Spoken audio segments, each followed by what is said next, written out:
26 మొదటి నుంచి మళ్ళీ చదువుదాం. అబ్రహాం దినములలో వచ్చిన మొదటి కరువు కాక మరి ఒక కరువు ఆ దేశంలో వచ్చిన. అప్పుడు ఇస్సాకు గెరారులో ఉన్న ఫిలిష్తీయుల రాజైన అబీమెలెకు వద్దకు వెళ్ళిన.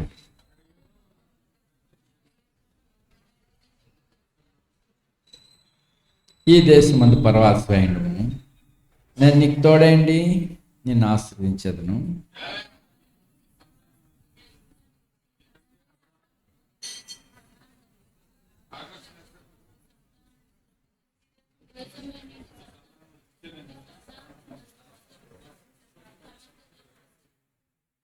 ఎలానగా అబ్రహాము నా మాట విని నేను విధించిన దాన్ని, నా ఆజ్ఞలను, నా కట్టడలను, నా నియమములను గాయకొనని చెప్పాను.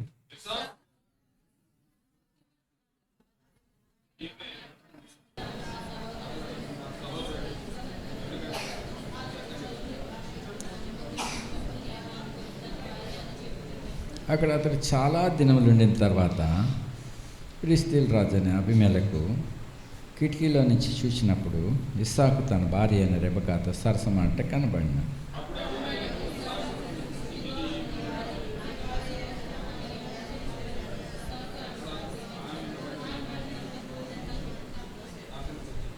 అందుకు అబీమెలెకు, నువ్వు మాకు చేసిన ఈ పని ఏమి? ఈ జనులు ఎవడైనా ఆమెతో నిర్భయంగా సైనింపవచ్చునే, అప్పుడు నీవు మా మీదకి పాతకం తెచ్చిపెట్టువాడు కదా అని.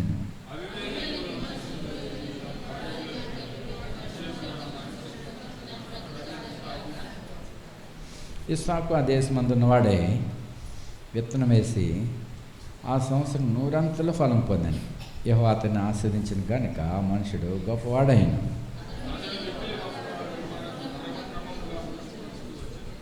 అతనికి గొడ్లాస్తియు దాసులు గొప్ప సమూహమును కలిగినందున ఫిలిష్తీయులు అతని యందు అసూయపడి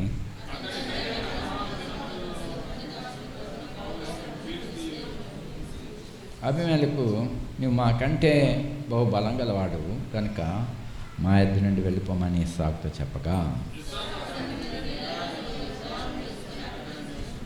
అప్పుడు తన తండ్రి అయిన అబ్రహాం దినములలో త్రవ్విన నీళ్ల బావులు ఇస్సాకు తిరిగి త్రవ్వించెను. ఎలానగా అబ్రహాం మృతి పొందిన తర్వాత ఫిలిష్తీయులు వాటిని పూడ్చివేసరి. అతడు తన తండ్రి వాటికి పెట్టిన పేర్ల చొప్పున తిరిగి వాటికి పేర్లు పెట్టెను. అప్పుడు గెరారు కాపర్లు ఇస్సాకు కాపర్లతో జగడమాడి, ఈ నీరు మాదే అని చెప్పిరి గనుక వారు తనతో కలహించినందున అతడు ఆ బావికి ఏసుకు అని పేరు పెట్టెను.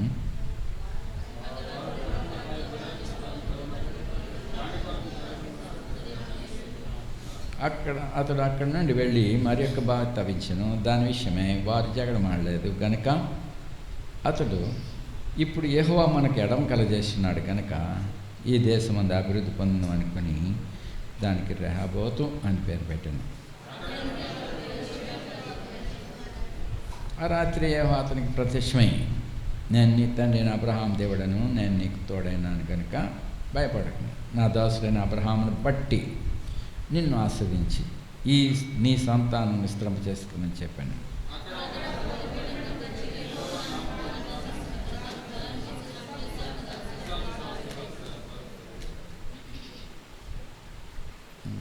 అంతటా అబీమెలెకు అతని స్నేహితుడైన ఆహాజుతును అతని సేనాధిపతిని పీకోలను గెరారు నుండి అతని వద్దకు వచ్చిరి.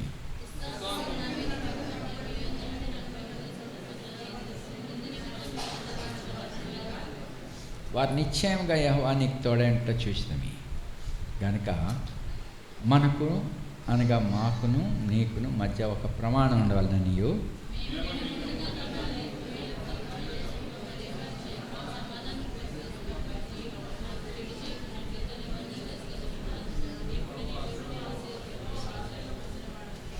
అతడు వారికి విందు చేయక వారు అన్నపానములు పుచ్చుకొని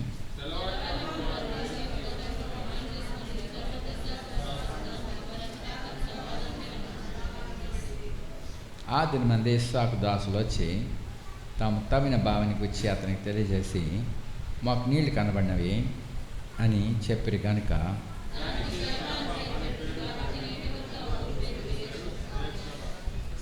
ఏసావు 40 సంవత్సరాల వాడైనప్పుడు ఇత్తీడైన బేయరి కుమార్తెకు యెహూదీతును ఇత్తీడైన ఏలోని కుమార్తెకు బాసమేతను పెండ్లి చేసుకున్నాను.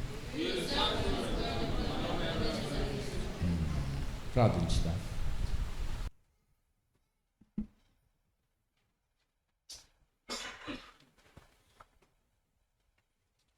దేవా, కృపగల తండ్రి, సమయంలో నీ పరిశుద్ధ లేఖనాలు మేము చదువుటకు ఇచ్చిన ధన్యతను బట్టి ఉన్నాలు. ఈ గ్రంథవాక్యం చదువువాడు, వినేవాడు, గాయకునేవారు ధన్యులని వ్రాయమని చెప్పి ఉన్నారు. మీరు మీ మాటను బట్టి ప్రభా మమ్మల్ని ఆశ్రయించండి. మొదట చదువుటకు, మరి చదివింది మేము సరిగా వివరించుటకు, మరి వివరించేది గ్రహించుకుని ఆ ప్రకారం గాయకొనుటకు మాకు సహాయపడు. మమ్మల్ని ఆశ్రయించే ఈ మెట్లు మేము ఎక్కునట్లుగా సహాయపడు. చదువుటకు, వినుటకు, గాయకొనుటకు, తద్వారా మీ ఆశీర్వాదం మా మీదకి రానిమ్మని అడుగుతున్నాం. దేవా, కృప చెప్పండి. మరొకసారి మా ఆత్మ, ప్రాణ, దేహాలను పరిశుద్ధపరచు. మా తలంపులన్నీ నీ అందు స్థిరపరచు. నీకు అప్పగించుకుంటే యేసుప్రభువును ప్రార్థిస్తున్నాం తండ్రి, ఆమేన్.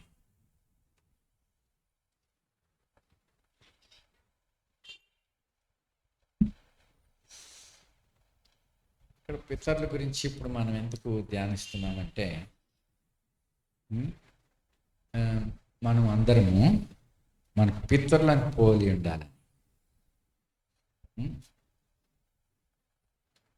మనం ఇప్పుడు యేసుక్రీస్తు ప్రభు యొక్క వంశావళిలోనికి తీసుకురాబడ్డాం.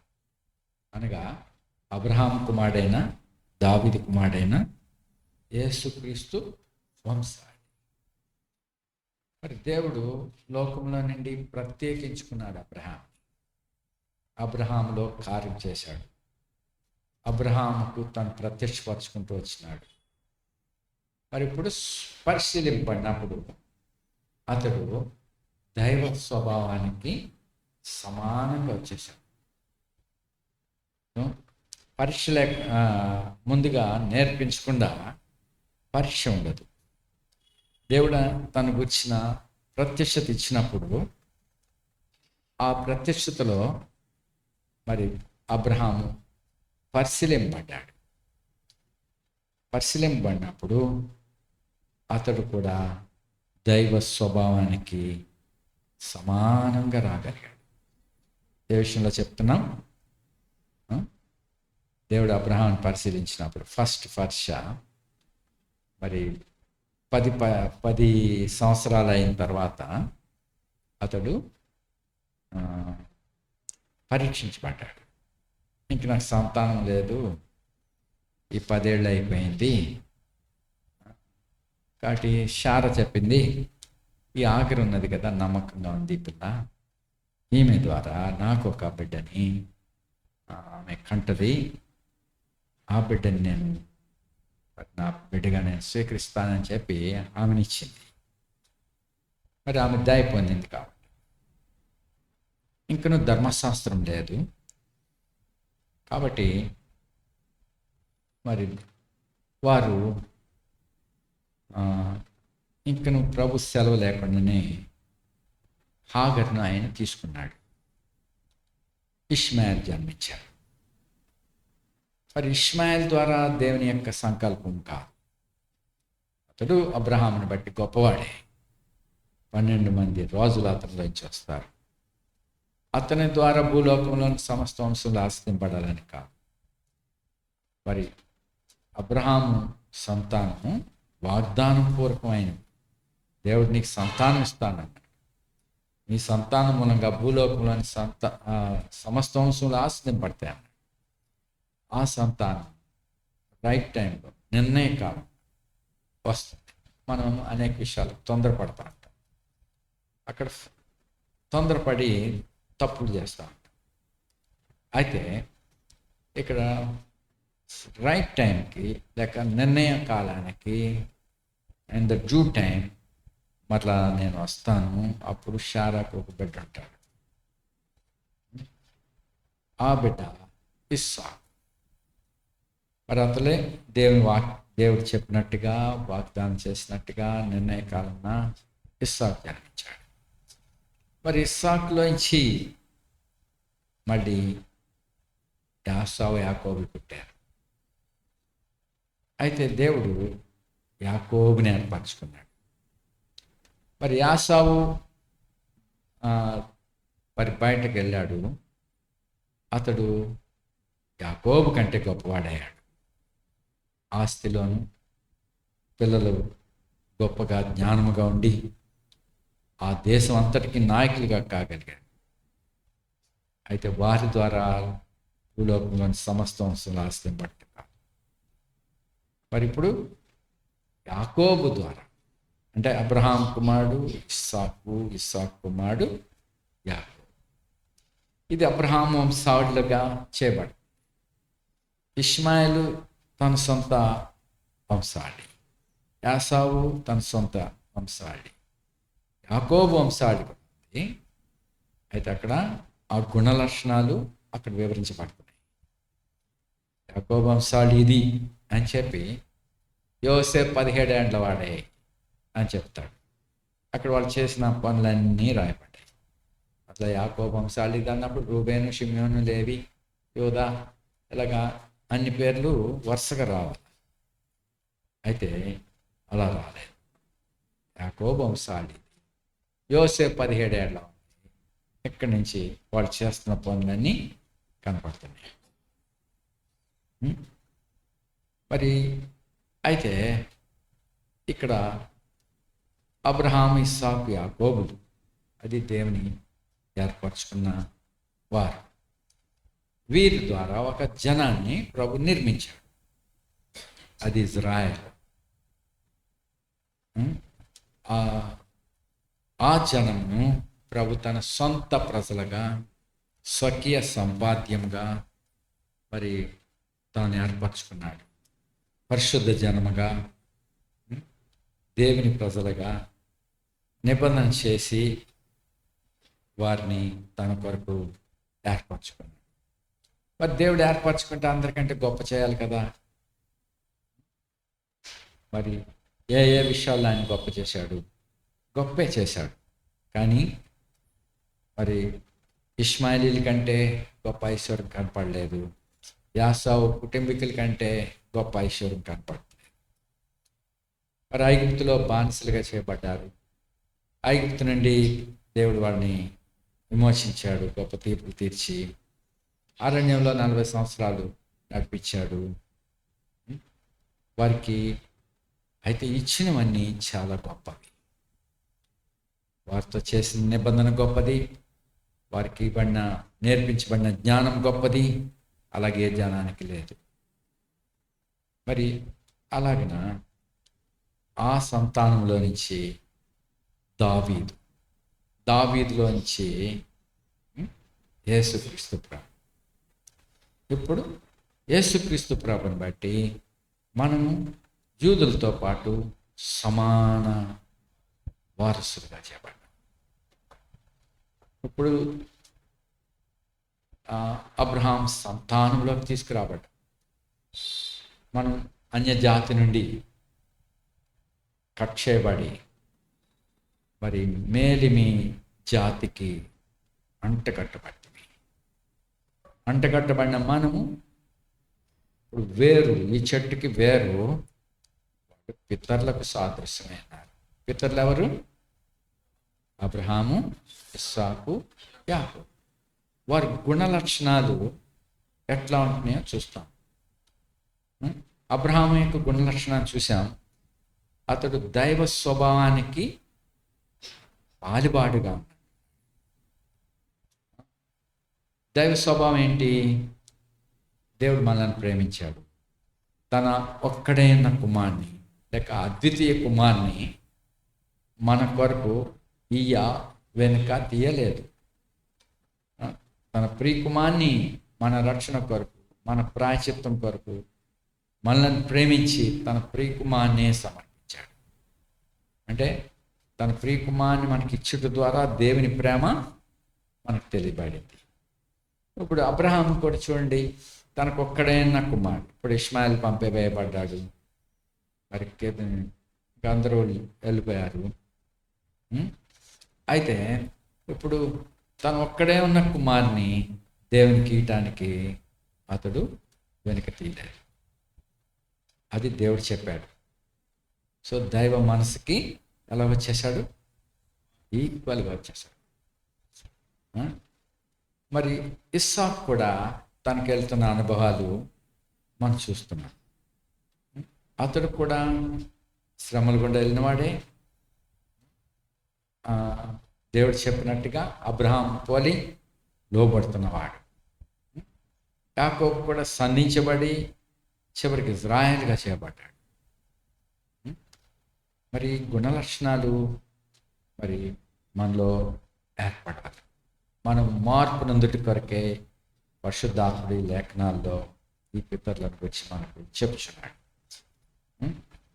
ఇప్పుడు మనం వాస్తవ రీతిగా ఆయా దేశపు ప్రజలుగా గుణాలు ఉంటాయి, గుణ లక్షణాలు ఉంటాయి. ఈజిప్టియన్స్ అనుకో, వాళ్ళ గుణాలు వేరు. ఇజ్రాయెల్ అనుకో, వాళ్ళ గుణాలు వేరు. అమెరికన్స్ అనుకో, గుణాలు వేరు. బ్రిటిష్ వాళ్ళు అనుకో, వాళ్ళ గుణాలు వేరు. వాళ్ళ గుణాలు ఏంటుంటాయి? బ్రిటిష్ వాళ్ళు అనుకో, వాళ్ళు ఏంటి? వాళ్ళ గుణాలు ఏంటి? అంతా పర్ఫెక్ట్గా ఉండాలి, బట్ట వేసుకుంటే కరెక్ట్గా ఉండాలి, భోజనం వాళ్ళ దగ్గర చక్కగా మేనర్స్ అంతా పాటించాలి, మాట్లాడితే తప్పు మాట్లాడు, పర్ఫెక్ట్గా మరి మాటలు గ్రామర్ ప్రకారం ఉండాలి, పద్ధతి అది. వాళ్ళు పాత బిల్డింగ్ అయినా సరే పడేయరంట, దాన్ని ఇంకా ఎలా బాగా చేసి మెయింటైన్ చేయాలో అది చూస్తారు. ఇప్పుడు అమెరికన్స్, నువ్వు ఎలా మాట్లాడితే మాట్లాడు, నాకు అర్థమైతే చాలు, భాషలో పట్టించుకోరు.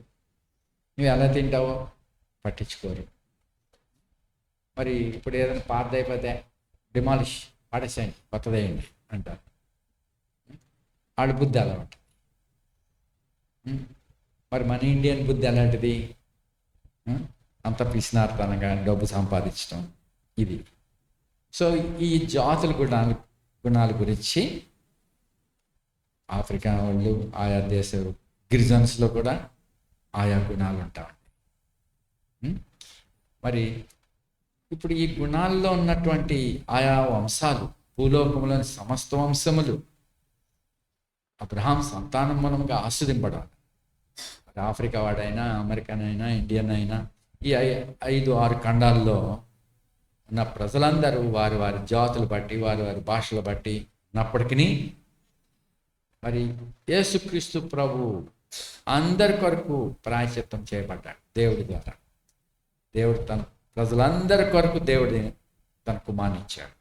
అబ్రహాం సంతానములో నుండి యేసుక్రీస్తు ప్రభుని మరి ప్రభు శరీరాన్ని బట్టి అబ్రహాం సంతానంలో దావీదు కుమారుడిగా చేపట్టాడు. మరి శరీరాన్ని బట్టి, ఆత్మీయతను బట్టి దేవుడే వచ్చి ఆ శరీరంలో యేసు అనే పేరున ఉన్న ఆ దేహంలో దేవుడు వచ్చి నివసించాడు. మరి దేవుడు ఆయనలో నివసిస్తున్నాడు. దేవత్వం యొక్క సర్వ సంపూర్ణత శరీరముగా క్రీస్తునందు నివసిస్తుంది. దేవుని యొక్క సర్వ సంపూర్ణత అంటే దేవుడు అంతా కలిసి ఒక శరీరంలో నివసించాడంటే అది అంత ఆశ్చర్యం.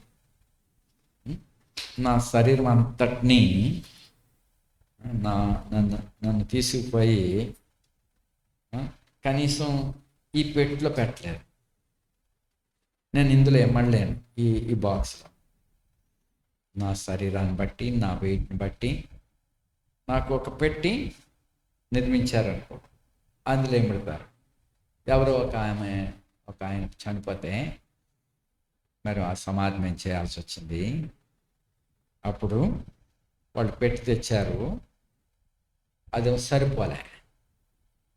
సరిపోతే అప్పుడు నేనేం చెప్పానంటే, ఆ పిల్ల ఆ టేపున అది ఉంచండి, ఈ వెనకాల ఉన్న కాళ్ళ వైపున ఉన్న అది అటు తీసేసి కొంచెం తాడేసి అందాక పట్టుకొని బాడీ పెట్టారాక అటు ఇటు వెళ్ళిపోకుండా అని చెప్పి అవతల ఆ చెక్క తీసేసి వాళ్ళు ఎడగొట్టి ఇప్పుడు తాళ్ళు కట్టి అది అటు వెళ్ళిపోకుండా ఇటు వెళ్ళిపోకుండా కట్టించా. ఎందుకని? అతను పొడిగైపోయాడు, కాళ్ళన్నీ బయటికి వెళ్తున్నాయి. మరి ఆ డెడ్ బాడీ అందులో పట్టలేదు. మరి అంటే నాకు తలంపు, మరి సర్వ సృష్టికి మించిన వాడు, మహాకాశం పట్టజాలని దేవుడు ఎట్లా ఒక మనిషిలో ఒక శరీరంలో మానవుని యొక్క ఒక దేహములో ఆయన ఎట్లా నివసించాడు? దేవుడు కనపడ్డాడు, సశరీరుడయ్యాడు. అది దైవభక్తిని గురించిన మర్మం.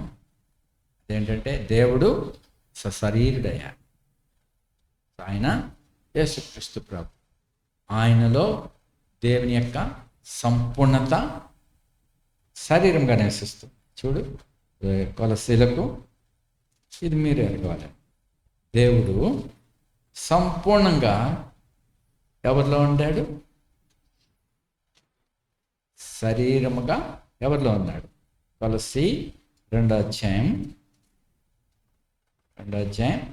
9వ.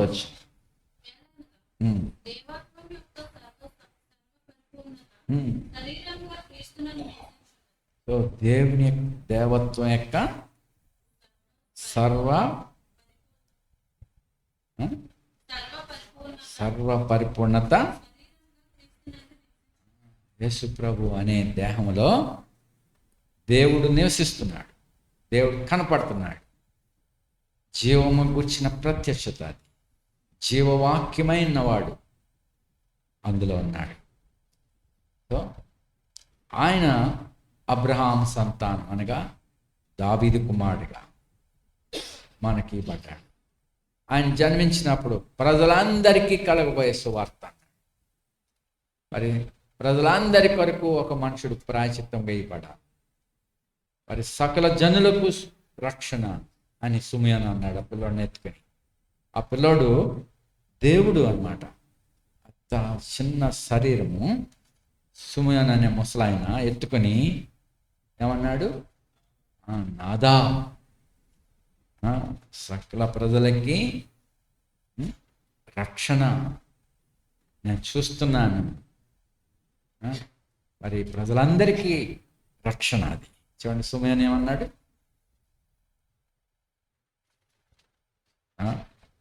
లూకాసు వార్త 2వ అధ్యాయం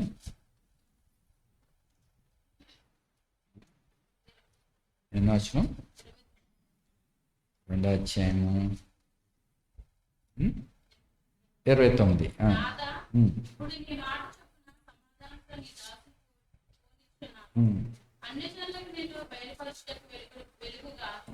అన్యజనులకు నిన్ను బయలుపరచుటకు ఇశ్రాయేలు నాకు మహిమగాను. పిల్లాడు ఆ శిశువు ఎవరు? సకల ప్రజలకి సిద్ధపరచబడిన రక్షణ, అన్యజనులకు దేవుని వెలుగు, మరి అందరికీ ఆశీర్వాదం. ఈయన ద్వారా మరి అబ్రహాం చిత్తో చేయబడిన వాగ్దానము మనందరికీ నెరవేరు. ఇప్పుడు యేసుక్రీస్తు ప్రభు ద్వారా మన పాపములకు విమోచన దొరికింది. ఆయన ద్వారా మనకు పాప క్షమాపణ ఇవ్వబడింది. అంతేకాదు, ఆయన అందు విశ్వసించుటను బట్టి మరి ఇశ్రాయేలుతో సమాన వారసత్వంలోకి, వాగ్దానంలో సమాన వారసత్వానికి తీసుకొచ్చాడు. ఇప్పుడు మనము ఇందులోకి అంటగట్టబడతాయి. మన స్వజనంలోంచి, మనం మన యొక్క జాతి నుండి, మన యొక్క వంశావళి నుండి వేరు చేయబడి ఇప్పుడు ఆత్మీయమైన దాంట్లోనికి అంటగట్టబడి. అందుకే ఇప్పుడు ఏ గుణ లక్షణాలు ఉండాలి? ఈ చెట్టుకి వేరు ఎక్కడుంది? ఒక చెట్టు ఉంది, ఆ చెట్టుకి ఒక వేరు ఉంది. ఆ వేరుల్లో ఆ వేర్లు ఉంటాయి. వేర్లు జీవాన్ని తీసుకుంటాయి, ఆ మొక్కకి సారాన్ని ఇస్తాయి, పైన కొమ్మలు చిగురిస్తాయి. అంటగట్టబడిన కొమ్మ చిగురిస్తుంది, చిగురించి పూత పూస్తుంది, ఫలిస్తుంది. ఇప్పుడు మనకి ఆ ఫలాలు కావాలి. ఆ యొక్క మేలిమి నాణ్యమైన రుచికరమైన ఫలాలు మనలో రావాలి. మరి శరీరాన్ని బట్టి మనలో ద్వేషములు, ఈర్ష్యలు, కపటాలు, దుష్టత్వం ఇవన్నీ ఉన్నాయి కాదు. ఇప్పుడు మరి యేసుక్రీస్తు ప్రభు ద్వారా ఈ గుణ లక్షణాలు మనలో ఏర్పడాలి. అందుకే చెప్పబడింది దైవ స్వభావంలో పాలివారు. చూడు, పేతురు రాసిన పత్రికలో అపోస్తలుడైన పౌలు చెప్పిన మాట, పేతురు చెప్పిన మాట, రెండవ పత్రిక మొదటి అధ్యాయంలో కాదు 4వ వచనం, ఆ మహిమ గుణాతిశయములను బట్టి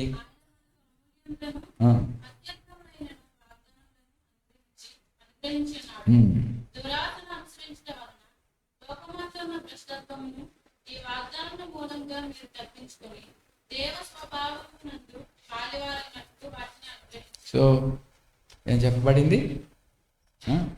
ఆయన లేక ఆ మహిమా గుణాతిశయాలు బట్టి మనకు ఆయన వాగ్దానాలు ఇచ్చాడు. అమూల్యమైన వాగ్దానం, అత్యధికమైన వాగ్దానాలు అనుగ్రహించాడు. ఇప్పుడు దురాశను అనుసరించడం వలన లోకమందున్న భ్రష్టత్వమును ఈ వాగ్దానం మూలముగా మీరు తప్పించుకొని, ఇప్పుడు దురాశను అనుసరించడం వలన లోకమందున్న భ్రష్టత్వం అంటే, భ్రష్టత్వం అంటే ఏమైతే కలిగి ఉన్నారో వాటిని కోల్పోవట. ఏంటంటే కోల్పోతున్నారు మనుషులు?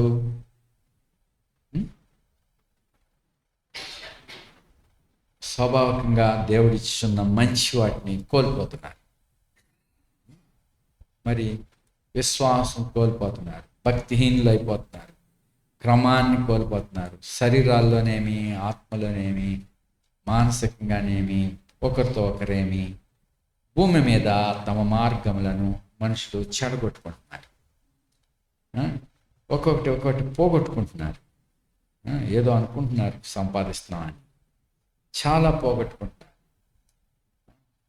దేవుడు తన ప్రియకుమారుని మన కొరకు ఇచ్చాడు ఆశీర్వాదంగా, ఆయనను కాదనుకుని పోగొట్టుకుంటున్నారు. దేవుని కృపను పోగొట్టుకుంటున్నారు. దేవుడు కృప చూపుతున్నాడు, కృపను కోల్పోతున్నారు. కాబట్టి లోకంలో భ్రష్టత్వం అనేది పోగొట్టుకుంటున్నారు. సో కాబట్టి మీరు ఈ వాగ్దానాలు బట్టి తప్పించుకుని దేవ స్వభావనందు పాలివారగినట్లు వాటిని, దేవ స్వభావం అంటే దేవుని స్వభావంలో మీరు కూడా పాలివారుగా. చూడండి, అబ్రహాం గురించి చూసాం. అబ్రహాం దేవునితో సహవాసం చేస్తున్నాడు, దేవుని ప్రత్యక్షత కలిగి ఉంటున్నాడు. అందుని బట్టి అతడు పరీక్షించబడినప్పుడు ఎంతవరకు వచ్చేసాడు? దైవ స్వభావానికి సమానంగా వచ్చాడు. అలాగే శిష్యులు కూడా ప్రభుతో వెంబడిస్తూ ఉన్నారు, ప్రభుని పోలి ఉన్నారు, ప్రభు మనసుకి ఆ విధంగా వచ్చేస్తున్నారు వాళ్ళు. అలాగే మనం కూడా దేవుని స్వభావంలోనికి వచ్చున్నాం. మరి మనము స్వార్థపరమైన జీవితాలు కాదు, క్రీస్తు యేసు కలిగిన ఈ మనసు మీరు కలిగి, ఆయన తన కొరకు కాదు మన అందరి కొరకు ఆయన అర్పించుకున్నవాడు. అందరు తమ సొంత పనుల మీదనే ఉన్నారు. అందరు సొంత భక్తి, సొంత వాటి కొరకే భక్తి. అదే భక్తి అనుకుంటున్నారు. ఏ భక్తి అది? వారు ఉపవాసం ఉంటారు ఎందుకొరకు? వారికి ఏదో కావాలి, ఏదో జరగాలి, వాళ్ళకి ఏదో లాభం రావాలి, అందుకొరకు ఉపవాసం, స్వప్రయోజనం కొరకే. మరి వారి భక్తికి ఎందుకంటే వారే పొందాలా. అది క్రీస్తు స్వభావం కాదు, ప్రభువైన యేసుక్రీస్తు యొక్క మనసు కాదు అది. అలాగని చెప్పి మనము ప్రార్థన చేయవద్దని కాదు, మన హృదయాన్ని కుమ్మరించుకోవాలి, మన బాధ చెప్పుకోవాలి. హన్నా కూడా తన బాధ చెప్పుకుంది. ఫస్ట్ తన కొరకే ప్రార్థించింది, తర్వాత అక్కడ అవసరత ఏంటో గుర్తెరిగింది. అక్కడ సరైన యాజకుడు లేడు, అందు నిమిత్తం ఆమె భారం కలిగి ఒక కుమార్ని నా గొడ్డుతనం పోవాలని ఏడ్చింది. ముందుకు లేదు, ఇప్పుడు ఇక్కడ ఎంతో అవసరం అనేది సరైన యాజకుడు కావాలి. సో అందుకొరకు తను సమర్పించుకుంది. అది సరైన ఉపవాసం. సరే, మరి యేసు ప్రభు మన అందరి కొరకు పడ్డాడు. మరి అంతేకాదు, తిమోతిని గురించి చెప్తూ పౌలు అందరు తమ సొంత పనులే చూసుకుంటున్నారు, కానీ తిమోతి మరి మీ విషయమై ఎంతో చింతించున్నవాడు, మిమ్మల్ని పట్టించుకొని మీ కొరకే ప్రార్థన చేయించున్నవాడు. సువార్త వ్యాపకం నాతో కలిసి మరి పనిచేయట్లో అతను వంటి వాడు ఇంకోటి లేడు. అయితే అందరూ తమ సొంత పనులే చూసుకుంటున్నారు. తిమోతి అలా కాదు, చూసారా? అలాగనే మరి ఈ యొక్క దైవ మనసు లో పాలివారగుటకు వాగ్దానాలను ఇచ్చారు. మరి అందుకే ఈ వాగ్దానాలు మనం కలిగి దైవ స్వభావంలోకి రావటానికి చూడు 5వ వచనంలో మీ మట్టుకు పూర్ణ జాగ్రత్త గలవారే, మీ విశ్వాసమునందు సద్గుణం. చూసారా? విశ్వాసములో ఏ గుణాలు ఉండాలి? అబ్రహామును పోలి నడుచుకుంటా, అలాగే ఇస్సాకుని పోలి నడుచుకుంటా, యాకోబుని పోలి నడుచుకుంటా, అంటే ఇశ్రాయేలుగా మార్చబడ్డాడు. మరి యాకోబు యొక్క తప్పులు చేయమని కాదు, ఇక్కడ పితరులు చేసిన తప్పులు అని కాదు, పరిస్థితులు అట్లా ఏర్పడ్డాయి. అబ్రహాము తన భార్యని నా చెల్లి అని చెప్పాడు. అక్కడ పరిస్థితి ఏంటి? అక్కడ స్థలంలో భయం లేదు, దేవుని భయం లేదు. అలాగే ఇస్సాకు కూడా అటువంటి సోదరు గుండా వెళ్ళాడు, మరి ప్రాణం పోగొట్టుకుంటాడే.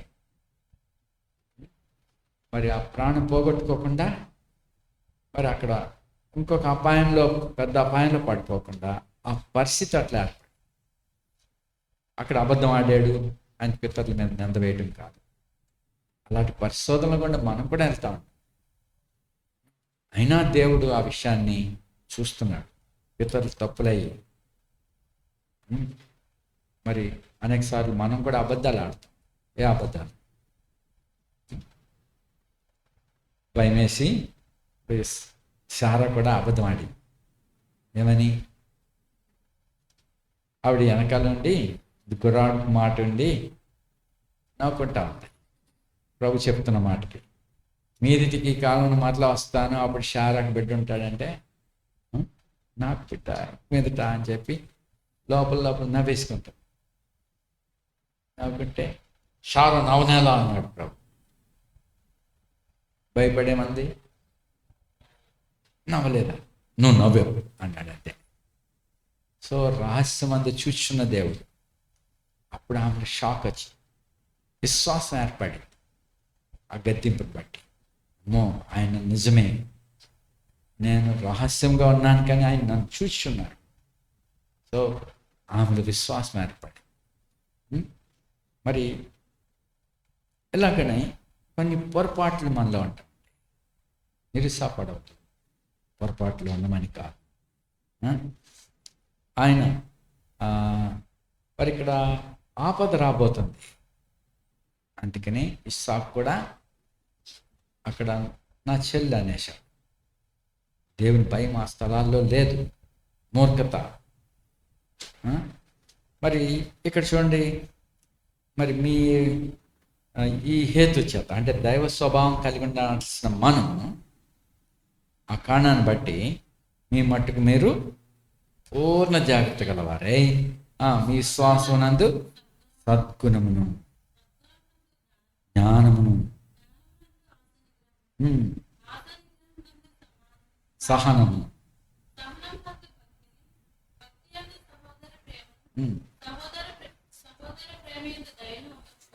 సో ఇక్కడ చూసారా ఒక్కొక్కటి దాని మీద ఎలాగ అమర్చుకోవాలో పూర్ణ జాగ్రత్త కలవాలి అంట ఫస్ట్. తర్వాత మీ విశ్వాసం నందు ఒక్కొక్కటి సద్గుణం, మంచి మనసు,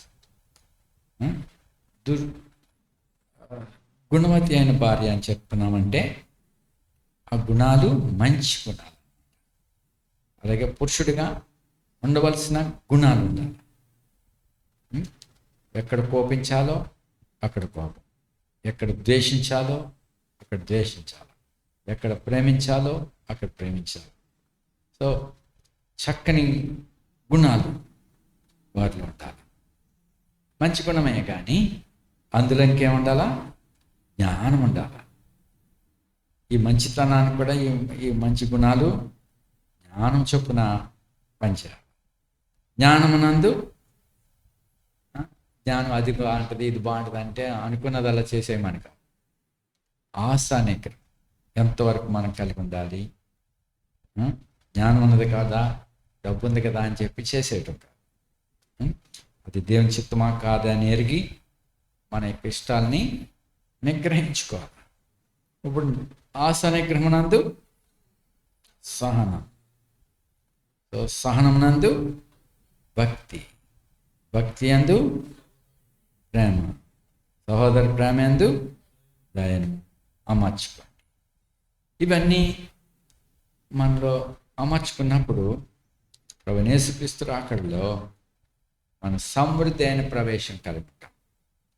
దేవుడు అందుకే మనల్ని పిలిచాడు. మరి ఎందుకొరకు పిలిచాడో అది ఎరిగి మనం నడుచుకోవాలి. అందుకే పితరులను ఒకసారి చూసుకోవాలి. మన వేరు అంటగట్టబడితే ఈ చెట్టుకి ఈ వేరులోంచి వచ్చే సారం ఏంటో మనం ఎరగాలి. మరి ఇప్పుడు ఇస్సాకు ఎట్లా ప్రవర్తించాడో మనం కొన్ని విషయాలు చూద్దాం. మరి ఇస్సాకు కరువు దినాలు వచ్చినాయి. కరువులు ఎందుకు వస్తాయి? సాధారణంగా ప్రజలను శిక్షించడానికి, వారి అవిధేయతను బట్టి నియమాలు పాడు చేసుకున్నప్పుడు అనావృష్టి అతివృష్టిలు కూడా వస్తాయి. అనావృష్టి అంటే కరువులు, కావాల్సినంత వర్షం ఉండదు, కరువులు, కాటకాలు. అనావృష్టి. అతివృష్టి అంటే మంచిగా పండిన పంటలు పాడైపోయి, మంచిగా ఉన్న వాతావరణం అంతా పాడైపోయి డిజాస్టర్స్, నాశనాలు వచ్చి నష్టపోయి తెగుళ్ళతో పాటు కరువులు ఇవన్నీ వస్తాయి. మరి ఇవన్నీ భూమి మీద ఎందుకు ఏర్పడతాయి? అక్రమ విస్తరించడాన్ని బట్టి, క్రమం కోల్పోయి. మరి ఇప్పుడు అబ్రహాం దినాల్లో వచ్చిన కరువులాగా మళ్ళీ ఒక కరువు ఇస్సాకు దినాల్లో కూడా వచ్చింది. కరువులు వచ్చినప్పుడు చాలా భయమే. ఆస్తులు దోచుకొని పడతాయి, మనుషుల్లో స్వార్థం వస్తుంది, ఇళ్లల్లో ప్రేమలు కోల్పోతాయి, మరి ఎన్నో గొడవలుగా ఉంటారు, తెగుళ్ళు వస్తాయి, నాశనాలు జరుగుతాయి. మరి ఇలాంటి పరిస్థితుల్లో ఇప్పుడు తనతో ఉన్న ప్రాణములన్నీ అనగా దాసుదాసీలు, గొర్రెలు, వీటన్నిటికి వచ్చిన పోషణ నిమిత్తమై ఇది వాళ్ళ నాన్నగారు వెళ్ళినట్టుగా ఐగుప్తుకి వెళ్దాం అనుకున్నాడు. ప్రభు చెప్పాడు, నీ దేశంలోనే కాపురం ఉండు, పరవాసిగా ఉండు, అయితే నేను నీకు తోడండి, నేను ఆస్వాదిస్తానని చెప్పాడు. అబ్రహాంతో చెప్పినట్టుగా నీ సంతానం మూలముగా భూలోకంలోని సమస్త వంశుల్ని ఆస్వాదిస్తాను అని చెప్పాడు. 2 రకాలు. ఒకటి సముద్ర తీరమందలి ఇసుక వలె, ఆకాశమందలి జ్యోతుల వలె నేను నిన్ను విస్తరింపజేస్తాను అని చెప్పాడు. నీ సంతానం వలన భూలోకంలోని సమస్త జనులు ఆశ్రయింపడతారు. ఎందుకని 5వ వచనంలో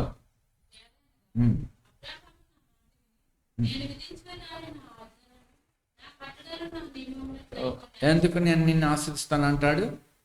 అబ్రహాం నా మాట విన్నాడు కాబట్టి, నేను విధించిన దాన్ని, నా ఆజ్ఞలు, నా కట్టలు, నా నియమాలు గాయకొన్నాడు కాబట్టి. అంటే పితరుల ద్వారా వచ్చే కొన్ని వాగ్దానాలు పొందుతాం. తర్వాత ఇక్కడ దేవుడు అబ్రహాంను ఇస్సాకును ఆశీర్వదిస్తున్నాడు. ఎందుకంటే 24వ వచనంలో అబ్రహాం దేవుణ్ణి నేను నీ తోడన్నాను. 24 నీ తండ్రి అయిన అబ్రహాం దేవుడును నేను నీకు తోడన్నాను కనుక భయపడు. నా దాసుడైన అబ్రహాముని బట్టి, ఎందుని బట్టి? నీవు చేసావని కాదు, నువ్వు లోబడ్డావని కాదు. ఇక్కడ అబ్రహాముని బట్టి ఆశీర్వాదం, పితరుల వలనైన ఆశీర్వాదం. మరి ఇప్పుడు పితరుల వలనైన ఆశీర్వాదం ఉండి కూడా మరి దేవుని మాట మనం వినకపోతే మనము అది కోల్పోతాం, భ్రష్టులు అవుతాం. మరి ఎవరైతే ఆయన యందు విశ్వాసం ఇస్తారో వారందరికీ కృప చూపే దేవుడు ఆయన. ఇక్కడ ఇస్సాకు అబ్రహాముని బట్టి దీవించబడు.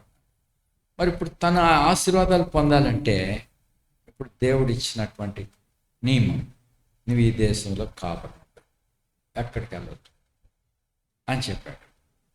మరి ఇస్సాకు అప్పుడు ఆ దేశంలోనే ఉన్నాడు. చూడండి 6వ వచనం. అక్కడ నివసించాడు కాబట్టి మరి ఇక్కడ సమస్య ఏర్పడింది. అక్కడ దేవుని భయం లేదు. రేపుగా చూస్తే చక్కనిది. మరి అందుని బట్టి నన్ను చంపేస్తారేమో అని చెప్పి ఆమె నా సహోదరు అని చెప్పాడు. చెప్తే ఇప్పుడు అబిమెలెకు రాజుగారు కిటికీలను చూశాడంట. అలా చూస్తాడు, కిటికీలోంచి అలా చూస్తాడు.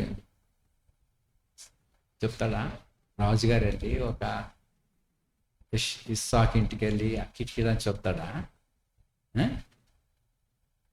ఇప్పుడు విండోస్ ఉన్నాయి మంచి, ఇదివరకు Windows 7 ఇలా అని చెప్పి కంప్యూటర్లకి విండోస్ అనేవారు. కిటికీల్లో గుండా చూసేవాడు. మన కిటికీలు ఇయ్యాయి మన కళ్ళు. మరి రాజులకి కిటికీలు ఎక్కడ? వైజాగ్లో యూనివర్సిటీలో ఒక పొరలవాడు తాళపూడి అనే ప్లేస్ నుంచి ఫైన్ ఆర్ట్ చేయడానికి వచ్చాడు. ఆయన ఏం పేరు మర్చిపోయాను, గుర్తుందా? ఫైన్ ఆర్ట్స్ చేయడానికి వచ్చాడు. ఏం పేరు? జాన్సన్. ఓకే, ఆయన వచ్చాడు. బక్సింగ్ గారు ఒక మీటింగ్లో సాలెంలో కుర్చీలో కూర్చోబెట్టుండగా ఒక సిగరెట్ పెట్టి అట్ట తెచ్చుకున్నాడు.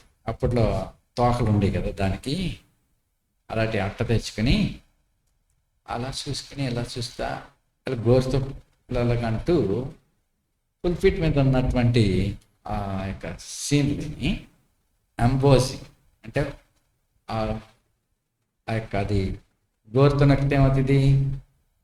పైకి పొంగుతుంది. బక్సింగ్ గారి షేప్ వచ్చేసింది. ఆ తర్వాత ఇచ్చాడులే, అప్పుడు వెంటనే కాదు. అతను మాతో ఉండేవాడు. ఉండి తెల్లారగట్లు లేచి పూర్ణ మార్కెట్కి వెళ్ళేవాడు. వెళ్ళి తాను ఒక వైట్ పేపర్ మీద పెన్సిల్ తోటి తెల్లారగట్ల కూరగాయలు అమ్మేవాళ్ళు, ఇంకేంటి ఆకుకూరలు అమ్మేవాళ్ళు, కొనుక్కునేవాళ్ళు, అక్కడ సైకిళ్ళు ఉండటం, లేకపోతే మోపు కూరగాయలు పట్టుకెళ్ళేవాడు, లేకపోతే తోటకూర పట్టుకెళ్ళేవాడు.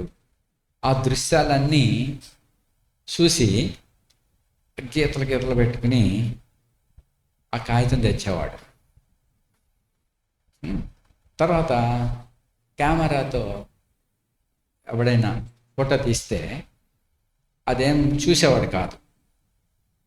ఫోటో తీసినా కానీ తర్వాత కాలంలో ఫొటోస్ వచ్చినాయి కదా, పూర్వం ఫొటోస్ తీయటం లేదు, మనుషులు ఆర్ట్ వేసేవారు. సరే ఒక కెమెరాతోటి ఒక ఫోటో తీసుకుని పక్కన ఆడేసేవాడు. దాన్ని ఎందుకొరకు దాన్ని చూసి బొమ్మ గీయటానికి కాదు, నేను గీసింది సరిగా ఉందా లేదా అని చూసుకుంటాను. ఆ బొమ్మ ఫోటో ముట్టుకునేవాడు కాదు. అయితే తాను ఆ కాగితం తెచ్చి అని చూడండి అనేవాడు. ఏముంది అందులో, అక్కడక్కడ ఏ గీతలు ఉన్నాయి, అది మాకు తెలియదు. ఆ గీతలు తెలియదు, పిచ్చిగా అక్కడక్కడ మరకలు ఉన్నాయి అంతే. అది వెంటనే టక్ టక్ టక్ ఒక నిమిషంలో అలా తీసుకుంటాడు. తర్వాత 2-3 రోజులకి అది అమ్మేవాళ్ళు కొనేవాళ్ళు ఉదయకాలాన్ని ఎట్లా పూర్ణ మార్కెట్ ఉంటుందో ఆ దృశ్యం అంతా ఆ పటంలో వచ్చింది. ఇప్పుడు ఇతను ఫైన్ ఆర్ట్స్ చేస్తున్నాడు. ఇంకా కొంతమంది ఆర్టిస్టులు ఉంటారు. ఒక సంగతిని రాజుగారికి వివరించి చెప్పాలి. ఆస్థానం అక్కడ ఏదో పేలుడు జరిగిందో లేకపోతే కొట్టేకున్నారు, తిట్టుకున్నారు, ఆ సందర్భము మరి వాళ్ళు చూసి వెళ్ళి రాజుగారికి చెప్పాలంటే అక్కడ ఆడవాళ్ళ బొమ్మ, ఆడ స్త్రీ వేషం వేస్తారు. అలాగే కొద్దిమందిని మగవాళ్ళు వీళ్ళందరూ కలిసి ఎలా కొట్టారో రాజుగారికి ప్రత్యక్షంగా చూపిస్తారు. ఇప్పుడు రాజుగారు చూస్తున్నాడు. దేని చూస్తున్నాడు? వాళ్ళ ద్వారా ఇక్కడ నాటకం వేసి అక్కడ ఏం జరిగిందో వాస్తవికంగా ఇక్కడ చూపిస్తున్నాడు. ఇందాక నేను ఫోటో గురించి చెప్పాను. ఇప్పుడు ఒక నాటకం ద్వారా మనుషులు సంగతిని తెలియపరుస్తున్నారు రాజుగారికి. మరి ఇప్పుడు వీడియోలు వచ్చినాయి కాబట్టి, సీసీ కెమెరాలు వచ్చినాయి కాబట్టి అంత నాటకాలు వేయక్కర్లేదు. ఇప్పుడు నాటకాలు వేసి తెలుసుకోవాల్సిన పని లేదు. రాజులు ఆ విధంగా తెలుసుకున్నారు. మరి ఇక్కడ అభిమేలకు మరి వేగుల వాళ్ళ ద్వారా, ఈ ఆర్టిస్టుల ద్వారా రెబెక్కాతో ఎట్లా సరసమాడుతున్నాడో అవన్నీ రాజుగారికి చూపించారు. ఇట్లా జరుగుతాయి. కాబట్టి ఇక్కడ పరిస్థితి అది తెలుసుకోవాలని కాదు, కానీ మరి ఆ పురుషుడు ఇస్సాకు మరి అక్కడ ఎట్లా ప్రవర్తించాడు? మరి భక్తి కలిగిన వాడు, మరి ఏ విధాలుగా ఒక పురుషుడిగా ఉండాలో అన్ని విధాలు ఆయన భార్యకు భర్తగా మరి ఎట్లా సంతోషకరమైన జీవితాన్ని కలిగి ఉండాలి, ఏ విధంగా అతడు ప్రవర్తించాలి, అదే సమయంలో బయట పనివారితో ఎట్లా ఉండాలి, తన పనివారి పోషణ నిమిత్తం ఆయనే బాధ్యత కలవాడు. అందుకే ఐగుప్తుకి వెళ్దాం అనుకున్నాడు. మందను పోషించాల్సిన వాడు, బయట వ్యవహారాల్లో చక్కగా ఒక పురుషుడిగా ఆయన బిహేవ్ చేయగలడు. జ్ఞానం గలవాడు, ఆశానిగ్రహం గలవాడు, సుగుణాలు కలిగిన వాడు. కాబట్టి మరి ఇతడు ఈ పరిస్థితుల్లో దేవుడు అతను కాపాడాడు. కాబట్టి మా బాబాయ్ ఈ మనుషుడు జోలికి వెళ్తే మనం నష్టపోయి ఉండేవాడు అని చెప్పి భయపడి మరి దేవుడు అతని ద్వారా ఈ మనుషుని జోలికి ఎవడిపోకూడదని ఆజ్ఞించాడు. తర్వాత మరి ఆ దేశం అందుండి విత్తనాలు వేశాడు. విత్తనాలు వేసినప్పుడు కరువు, వర్షాలు లేవు, విత్తనాలు వేసేసాడు. వేస్తే మరి ఆ పొలం ఎలా పండింది? గిద్యోను విషయంలో చూడండి. గిద్యోను ఒక గొర్రెబొచ్చు అక్కడ పెట్టి అది కప్పుకునే బొచ్చు కావచ్చు, ఆ కంబళి లాంటి గొర్రెబొచ్చు అక్కడ పెట్టి, ప్రభా నా చేత నువ్వు ఇస్రాయల్ని రక్షిస్తానంటున్నావు, అయితే నా మీద కోపడొద్దు ప్రభా, నీ చిత్తం అయితే ఈ గొర్రెబొచ్చు మాత్రం తడిసిపోయి ఉండాలా, అంటే మంచు పడాలా, ఓ ల్యాండ్ అంతా డ్రైగా ఉండాలి అని చెప్పాడు. తెల్లవారి ఆ యొక్క గొర్రెబొచ్చుని పిండితే ఆ గిన్నెంతా నిండిపోయిందంట. మరి అదర్ ల్యాండ్ అంతా చూస్తే పొడిగా ఉంది. అమ్మా ఇది ఇలాగైందా? అయినా ఆయన మళ్ళీ, ప్రభా నీవు నా మీద కోపపడద్దు, మళ్ళీ ఈ రాత్రి నేను ప్రశ్నిస్తాను, శోధిస్తున్నాను. అంతటా మంచు పడిపోయి తడిసిపోవాలా, ఈ గొర్రెబొచ్చు మాత్రము తడవకూడదు అన్నాడు. దేవుడు అలాగే చేశాడు. తెల్లారి చూసేసరికి గొర్రెబొచ్చు డ్రైగా ఉంది, నేలంతా తడిసిపోయింది. ఆ చోట మాత్రమే వర్షం పడలేదు, లేక మంచు పడలేదు. మరి ఇలా జరిగిందా లేదా? న్యాయాధిపతుల గ్రంథంలో గిద్యోని విషయంలో చదువుకోండి తర్వాత. అలా జరిగింది. ఇప్పుడు ఇస్సాకు ఆ పొలంలో విత్తనాలు వేశాడు. ఆ పొలంలో మాత్రం వర్షం పడి, మిగిలిన అదర్ ప్లేస్ అంతా డ్రైగా ఉంది. చాలామంది పిల్లలు చెప్తారు, ఎరా పాస్ అయ్యావా, ఇదివరకు పాస్ అయితే చాలు, పాస్ అయ్యావా బాబు అంటే, ఇప్పుడు పాస్ కాదు, ఏం కావాలా? ర్యాంక్ కావాలి. పాస్ అయ్యంటే కాదు, మంచి ర్యాంక్లో హై మార్క్స్ ఉండాలి. ర్యాంక్ ఎంత అని అడుగుతున్నారు. సరే పూర్వం అడిగేవాళ్ళే, పాస్ అయ్యారా, కఠినంగా ఇచ్చేసాడు పరీక్ష పేపరు, అందరు ఫెయిల్ అయిపోయారు. అరే నీ సంగతి చెప్ప, నేను ఫెయిల్ అయిపోయాను కానీ అందరు ఫెయిల్ అయిపోయారు అనేవాడు. అందరూ ఫెయిల్ అయిపోయారంట. ఎవరో కొద్దిమంది పాస్ అయ్యారు, అందరూ ఫెయిల్ అయిపోయారు, నేను ఫెయిల్ అయిపోయాను. అది లేదు ప్రియులారా, అందరూ మానేశారు, నువ్వు మానకూడదు. అందరూ విడిచిపెట్టి వెళ్ళిపోయారు. ఎక్కడ? యేసు ప్రభుని అందరూ విడిచిపెట్టారా? ఎస్.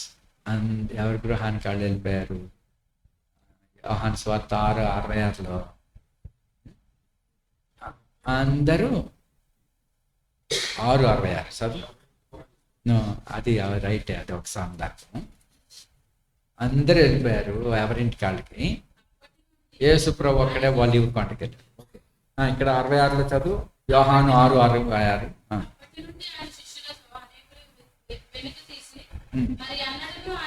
అనేకులు వెనక్కి తీసి ఏమన్నారు? మరి అన్నాడు ఆయనని. అందరూ వెళ్ళిపోయారు. అప్పుడు 12 మందే చదువు. ఎంతమంది మిగిలారు? అక్కడ కావాలా 66 కాడి నుంచి చదువు మళ్ళీ.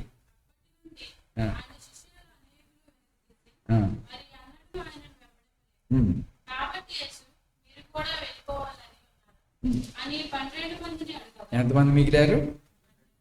కొంచెం మందే మిగిలారు. ఆవిడ ఉన్న వాళ్ళని కూడా అడిగాడు, మీరును అందరూ వెళ్ళిపోయారు కదా, మీరు వెళ్ళిపోతారా? అందరూ తప్పిపోయారు కదా, మీరు తప్పిపోతారా? కాబట్టి అంతటా కరువు ఉంది, అంతటా పండలేదు. సాధారణంగా రైతులుగా అంటారు, ఈ సంవత్సరం ఎవరికి పండలేదండి అంటారా? మాకు పండలేదు. అందరికి పండలేనప్పుడే మీకు పండాలి. అది దేవుని బిడ్డ. మరి భక్తిని మనం సాధన చేయాలి. సరే, మరి ఇప్పుడు ఇస్సాకు అయితే అందరూ మానేశారు వ్యవసాయం, ఎందుకనగా వర్షాలు లేవు. ఇస్సాకు దేవుని యందు విశ్వాసం కలవాడు. అది కూడా తన యొక్క బండ విశ్వాసం కాదు, ప్రభు మాటను బట్టి చేస్తాడు. మన సొంత బలాన్ని బట్టి మనం పనిచేస్తే ఆ ప్రకారం చేయలేం. మనం ప్రయాసపడవచ్చు, ఆశించవచ్చు, కానీ ఆశపడితే వచ్చేది, ప్రయాసపడితే వచ్చేది. శిష్యులు పేదరైతే ఒకసారి రాత్రంతా ప్రయాసపడడం, ఒక చేప దొరకలేదు అన్నాడు. మరి ప్రభు తిరిగి లేచాక కూడా మరి రాత్రంతా ప్రయాసపడడం, ఒక చేప దొరకలేదు. 2 సార్లు ఆయన జీవితం జరిగింది. ఫస్ట్ టైం ప్రభా నీ మాట చొప్పునే వేస్తాను, అప్పుడు విస్తారమైన చేపలు పడ్డాయి. ఈ రెండోసారి ప్రభు తిరిగి లేచాక దరిలో ఉండి మరి ఇప్పుడు ప్రభు మాటను బట్టి వాళ్ళు వేశారు. ఎన్ని చేపలు పడ్డాయి? 153 గొప్ప చేపలు పడ్డాయి. ప్రయాసపడితే వచ్చినాయి, ఆశపడితే వచ్చినాయా? ప్రయాసపడ్డారు, పడలేదు. ఎంతో ప్రయాసపడ్డాడు, రాలేదు. కాబట్టి ప్రయాసపడు వానిలోనే నేను, పొందగోరు వానిలోనే నేను ఏమీ లేదు. చూడండి, రోమేలుకు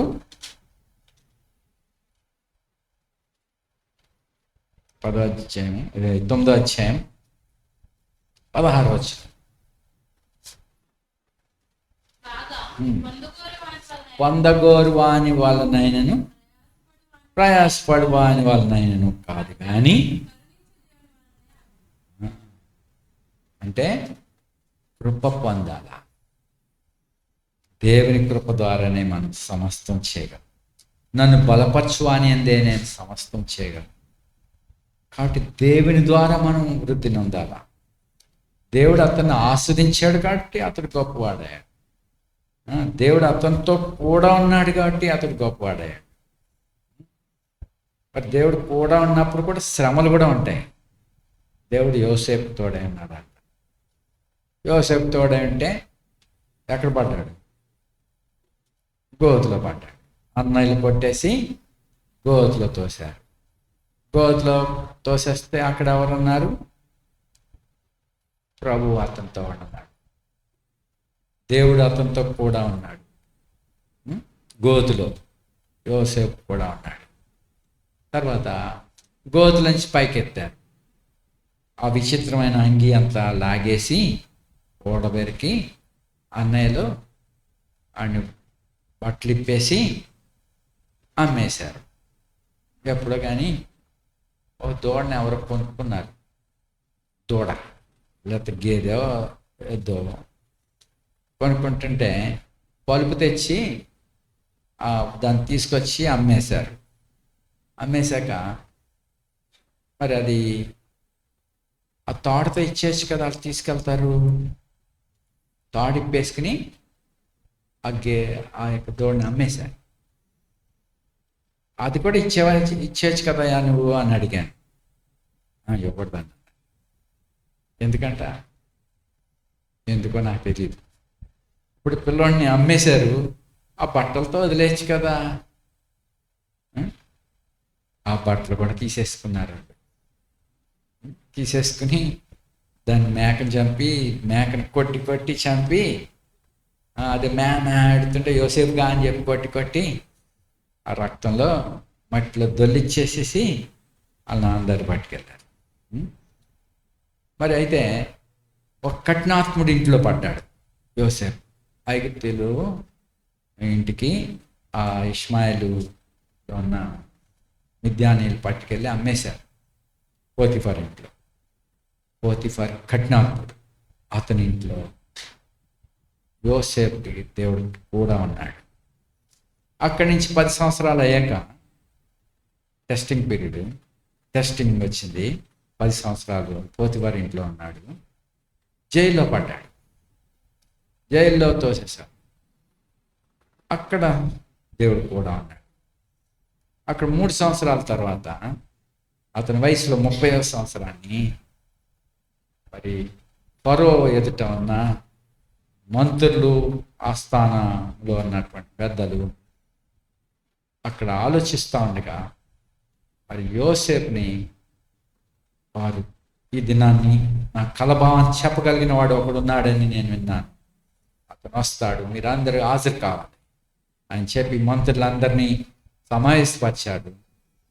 సో ఇప్పుడు యోసేపు తీసుకురాబడిన వెంటనే అతను వచ్చుచుండగానే సైలెన్స్. మంత్రులందరూ మౌనంగా ఉన్నారు. దేవుడు ఆయనతో కూడా వచ్చాడు, ఆయన యందు ఉన్నాడు. వాతావరణం అంతా చక్కగా అయిపోయింది. యోసేపు మాట్లాడుతుంటే దేవుడు మాట్లాడుతున్నాడు. మరి దానికి పరిష్కారం చెప్పగలిగాడు. ఎంతో కాలం నుండి దేశాల్లో కూడా ఈ భావం చెప్పగలిగిన వాడి కొరకు ఎతికారు. కానీ ఇప్పుడు వచ్చి ఉన్నాడు, బయలుపడ్డాడు చెప్పేవాడు.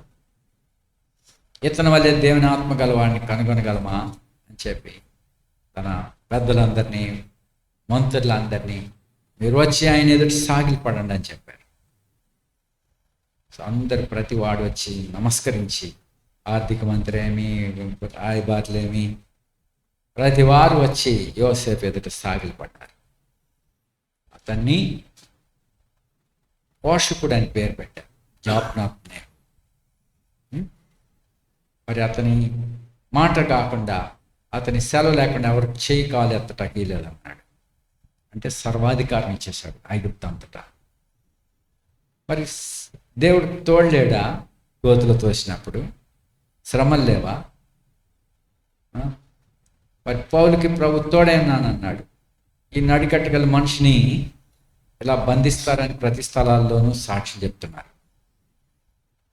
మరి నువ్వు వెళ్ళొద్దు అని చెప్పారు అందరూ. ఇలా చెప్తున్నారు కదా, ఎందుకు మోటుగా నువ్వు వెళ్తానంటావు? అదే నేను దేవుని చిత్తంలో బట్టి మాత్రం కాదు, చనిపోవటం కూడా సిద్ధంగా ఉన్నా. అప్పుడు అందరూ కలిసి దేవుని చిత్తం నెరవేరు కాక అనేసారు. వెళ్ళాడు. అక్కడికి కొంత ఆలోచన చెప్పారు. మొక్కుబడి చేసుకున్న నలుగురు మాతో ఉన్నారు, వాడికి తగులుబడంతా వచ్చి ఖర్చు పెట్టుకో, హెయిర్ కటింగ్ క్యాటిట్కి వాళ్ళ అర్పణలన్నిటికీ ఖర్చులు పెట్టుకో, నాటకం ఆడిచ్చారు. పౌలేమి అలా చేయటకు మరి అక్కడ వేషం వేయాలనుకోలేదు. కానీ అలా చేసినా కానీ యూదులు దొమ్మిగా పరిగెత్తుకొచ్చి అతన్ని పట్టుకుని కొట్టి చంపేయటకు బాధలు పెట్టారు. మరి దేవుని చిత్తం కాదా? ఈ శ్రమలు వచ్చినాయి దేవుని చిత్తం కాదా? దేవుడు అతనితో కూడా లేడా? ఉన్నాడు దేవుడు. ఆ శ్రమలు గుండా అతడు పోవాల్సినది. అతడు రాజులు ఎదుటను, అధికారులు ఎదుటను తన గురించి చెప్పవలసిన వాడు. మరి తన ప్రయాణాల్లో వాడ పగిలిపోయింది. దేవుని చిత్తంలో లేడా? ఉన్నాడు. మరి శ్రమలు వచ్చినాయి అంటే దేవుని చిత్తం కాదని అనుకుంటున్నారా? అంటే ఆ శ్రమలలో మరి నేర్చుకోవాల్సి ఉన్నాయి. మరి ఆ వాడ ఎక్కినప్పుడు వాడు పగిలిపోతుంది. అది పగిలిపోవాల్సిన వాడ. ఆ పగిలిపోవాల్సిన వాడలో 218 మంది అంతమంది ఉన్నారు అనుకుందా? చూడండి సార్, యాక్ట్స్లో అంతమంది రక్షణ ఎలాగొచ్చిందో చూడండి.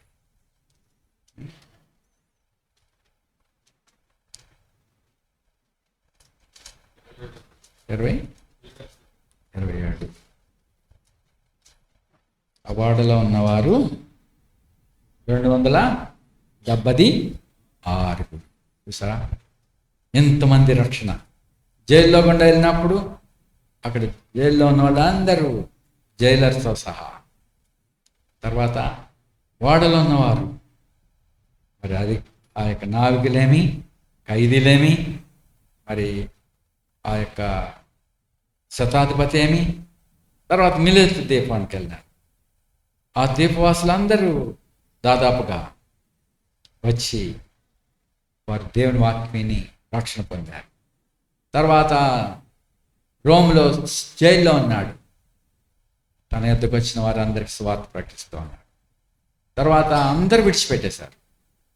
ఇతడు సరిగా లేడు, లేక మోటుతనాన్ని బట్టి ఎలాగున్నది లేదు. అక్కడ దేవుని వాక్యం పత్రికల ద్వారా దేవుని వాక్యం బంధింపబడలేదు. మరి అలాగని చెప్పి దేవుడు చిత్తం కాదా అది? వారాలుగా తిరుగుతున్నారు బయటికి. అపోలో బాగా తిరుగుతున్నాడు, ఇంకా బర్నబా తిరుగుతున్నాడు వాక్యం చెప్పి సంఘాల్లో. వాళ్ళు ఏం బోధించారు నీకేం తెలుసు? ఇప్పుడు వాళ్ళు రాసిన పత్రికలు సైతం అపకృపాలకు పోయింది. పౌలు రాసిన ప్రతి పత్రిక మరి పరిశుద్ధాత్ముడు ప్రామాణికంగా మరి ఎంచి ఇప్పుడు నేడు మనందరికీ పరిసరలో మాట్లాడుతున్నాడు పౌలు. మరి ఆ వాక్యముల ద్వారా పరిశుద్ధాత్ముడు కార్యం చేస్తున్నాడు. కాబట్టి దేవుని చిత్తంలో కొన్ని శ్రమలు కూడా ఉంటాయి. పగిలిపోవాల్సిన వాడు కూడా ఎక్కాల్సి వస్తుంది. ఈ వాడు పగిలిపోతుంది, అది సైతం ఎక్కాల్సి ఉన్నది దేవుని చిత్తంలో. యెరూషలేముకి వెళ్ళాల్సి ఉన్నది, అక్కడ దెబ్బలు తగిలితే అక్కడ పరిచయం చేయకుండా ఆటంక పెట్టబడతాడు. ఆ బ్రేక్ ఉండాల్సిందే, అది దేవుని చిత్తమే. కాబట్టి అనేక సార్లు మనం అనుకుంటున్నాం కొన్ని కష్టాలు వచ్చినాయి, ఆటంకాలు వచ్చినాయి, దేవుని చిత్తం కాదేమో, వీళ్ళు దేవుని చిత్తంలోకి వెళ్ళకుండా వెళ్ళారని. నిజమే, కొన్ని మనకు తెలియకుండా అపాయాల్లో గుండా వెళ్తాం, కొన్ని పరిస్థితులు గుండా వెళ్తాం. ఆయనను దేవుడు తన కృప మన మీద చూపించి దాన్ని ఆశీర్వాదంగా మార్చగలడు. అయితే ఇక్కడ పౌలు విషయంలో దేవుని చిత్తంలో అతడు శ్రమలు పడాల్సి ఉన్నాడు. కాబట్టి మరి ఇప్పుడు మేలు కలిగితేనే దేవుని చిత్తం అనుకుంటారు చాలా. మాకు ఇలా జరిగింది, ఈ విధంగా దేవుడు నడిపించాడు అని పాజిటివే. అక్కడ యోసేపు దేవుని చిత్తంలో, దేవుని వాక్యంలో అతని హృదయం పరిశీలింపడు.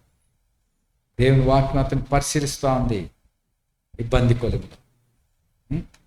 అతడు దేవుని యందు భయభక్తులు గలవాడు. కాబట్టి ఇక్కడ ఇస్సాకు ఆ దేశమందు ఉన్నాడు, విత్తనం వేశాడు, 100 అంతల ఫలం పొందాడు. దేవుడు అతన్ని ఆస్వాదించాడు. కాబట్టి ఆ మనుషుడు మిక్కిలి గొప్పవాడాడు. అతడు క్రమక్రమంగా గొప్పవాడాడు. తర్వాత కొన్ని హింసలు ఉన్నాయి, నష్టాలు ఉన్నాయి, అది కూడా దేవుని చిత్తం.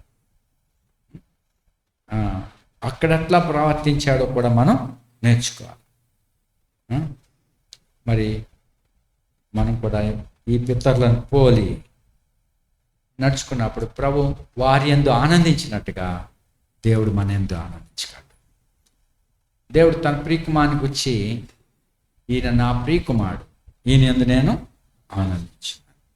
దేవుడు ఏర్పరచుకుని పితరులు అబ్రహాము ఇస్సాకుల యందు దేవుడు ఆనందించాడు. చూడండి,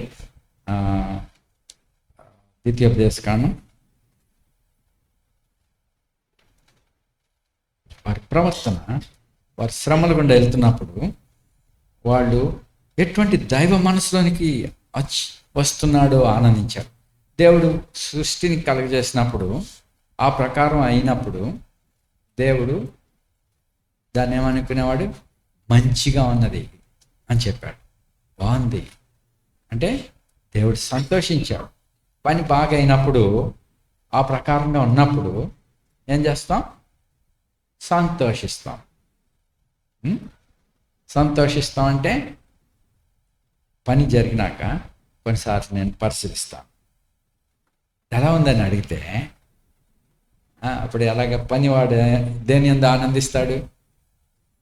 ఎలా ఉంది సార్ అని అడిగితే, నన్ను అడిగినప్పుడు నేను ఏం చెప్పాలా?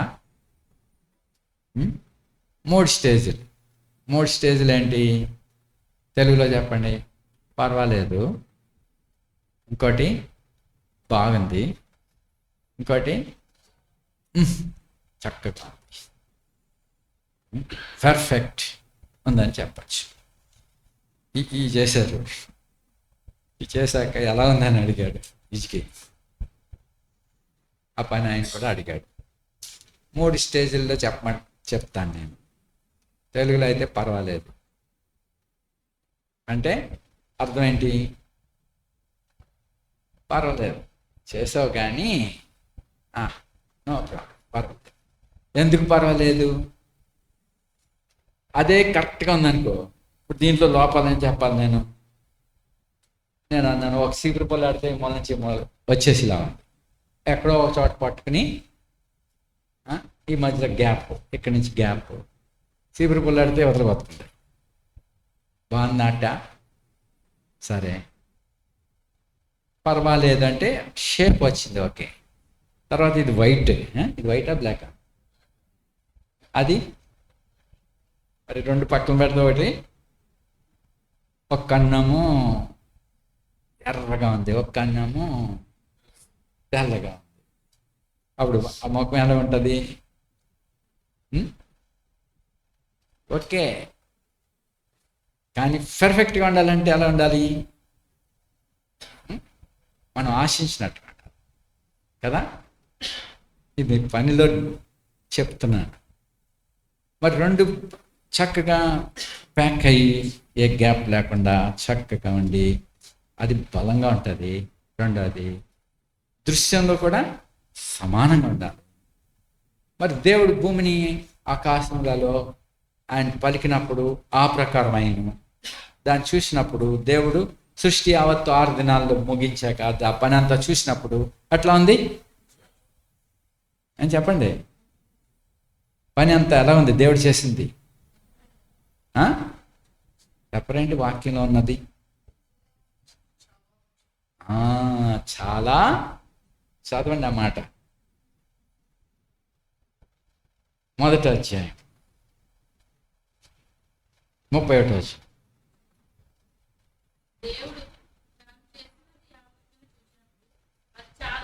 అది చాలా మంచిదిగా ఉండేది. సో రెండు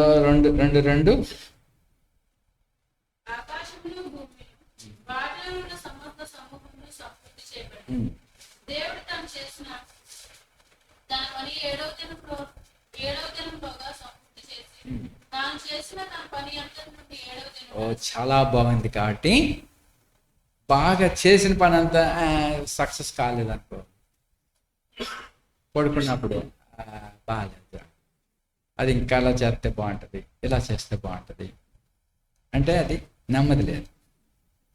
సో దాన్ని చేసిన పని అంతా చాలా బాగుంది. తర్వాత 7వ దినాన్ని విశ్రమించాడు. చూసారా? ఆనందించాడు దేవుడు. తన సృష్టి యావత్తును చూసుకున్నప్పుడు పర్ఫెక్ట్గా ఆనందభరితంగా ఉంది. అలాగే దేవుడు మనలో కార్యం చేస్తున్నప్పుడు మరి ఆ కార్యానికి తగినట్టుగా దైవ మనసులోనికి వస్తా ఉంటే దేవుడు ఆనందిస్తాడు. చూడండి, ద్వితీయోపదేశకాండం 10వ అధ్యాయం 15వ వచనం, 14 నుంచి.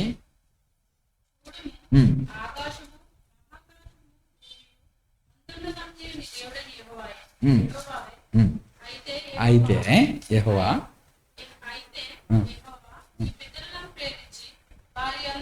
నీ పితరులను ప్రేమించి వారి యందు ఆనందపడి పరుచుకొని. సో పితరుల యందు దేవుడు ఏం చేశాడు? ఆనందించాడు. ప్రేమించి ఆనందించాడు. దేవుడు మనల్ని ప్రేమించాడు, ఓకే. మన యందు ఆనందిస్తున్నాడా? మన ఆయన గుణానికి సమానంగా వస్తున్నామా? లేక ద్వేషాలు, ఈర్ష్యలు, కపటము, అబద్ధాలు దైవ మనసుకు సమానంగా రాకపోతే, నేను 3 స్టేజ్లు చెప్పాను. 3 స్టేజ్లు ఏంటి? పర్వాలేదు, బాగుంది, అది చాలా బాగుంది. సో చాలా బాగుంటే ఎలా ఉంటుంది? ఆనందం వస్తుంది. మన ప్రభువైన యేసుక్రీస్తు యందు దేవుడు ఏం ఆనందించాడు? ఆనందించాడు. ఈయనే నా ప్రియకుమారుడు, ఈయన యందు నేను. మరి మనం ఆయన మనసులోనికి మనం రాకపోతే అనేకులు క్రీస్తు శిలువకు వ్యతిరేకంగా నడుచుకుంటున్నారు. వారిని గూర్చి ఏమన్నాడు? ఏడ్చుచూ చెప్తున్నాను, యెరూషలేము గూర్చి ఆ తట్టు తిరిగి ప్రవక్తలను చంపుదానా, నరహత్య చేయపట్నమా, లేక ఏవో చెప్పి అయ్యో ఎన్నో మాటలు నిన్ను కోడి తన పిల్లల్ని రెక్కల కింద తెచ్చుకున్నట్టుగా తెచ్చుకుందామని చూస్తే మీరు వల్లకపోతే అయ్యో అని చెప్పి, అయ్యో మీరు లోబడలేదు. మరి లోబడకపోతే ఆయన ఆనందిస్తాడా? ఏడ్చాడు. మరి మనం నాశనం అవ్వాలని ఆయన మనసు కాదు, మనం లోబట్టు అన్నాం, విధేయత చూపించడం అన్నాం, ప్రభు ఆనందిస్తాడు. కాబట్టి పితరులు మరి చక్కగా దేవుని యందు భయభక్తులు కలవాలి. మరి ఆ యొక్క మనసులోనికి రావాలి. యేసు ప్రభు అబ్రహాం సంతాన స్వభావం ధరించుకున్నాడు. మరి మనం కూడా ఆ మనసు ధరించుకొని, ప్రభు యొక్క మనసు ధరించుకొని మనం కూడా విధేయులుగా ఉండాలి. సో దైవ మనసులోనికి రావాలి. అందుకే ఈ పితరులను గురించి చెప్తున్నాం. మనం అంటగట్టబడ్డాం. చిగురు యేసుక్రీస్తు ప్రభు. ఆ చిగురులో ఫలాలు అంటే పూత ఫలాలు రావాలి, ఆత్మీయమైన ఫలం. మరి అవి మనలో ఉన్నప్పుడు ప్రభు మన ఆనందించాడు. మీరు బహుగా ఫలించడం ఏమవుతారు? నా తండ్రి మహింపరుస్తాడు, అప్పుడు నేను ఆనందిస్తా. చూడు, మీరు 15వ అధ్యాయం, యోహాను సువార్త 15వ అధ్యాయం 8వ వచనం.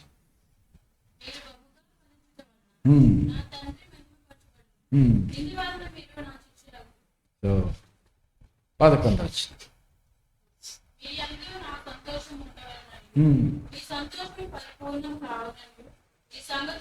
సంతోషం. సో ఆత్మీయమైన ఫలాలు, మరి అటువంటి సంతోషం. మరి మీరు ప్రభుని బట్టి ఆనందించండి, ఆయన మిమ్మల్ని బట్టి ఆనందిస్తాడు. కాబట్టి మరి మీరు ఈ సంతోషం మీలో ఉండాలి. అది లోకం ఇచ్చేది కాదు, మరి దేవుడిచ్చే సంతోషం, దేవుడిచ్చే సమాధానం. దేవుడు ఎన్నెన్ని మనకి ఇవ్వలేదు.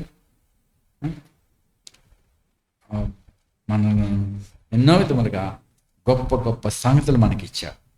వాటి ఎంత ఆనందించకపోతే ఎట్లా? మరి దేవుడు ఏదో ఇవ్వలేదు అని నింద వేయవద్దు. దేవుడు ఐగుప్తు బాధల నుంచి విడిపించాడు. మంచి ఆహారము, వేకువన జామునని, ఇంకా నిద్ర లేకమునిపై మన్నా ఇచ్చాడు, ఆనందించలే. బండలు నీళ్ళు ఇచ్చాడు, ఆనందించలే.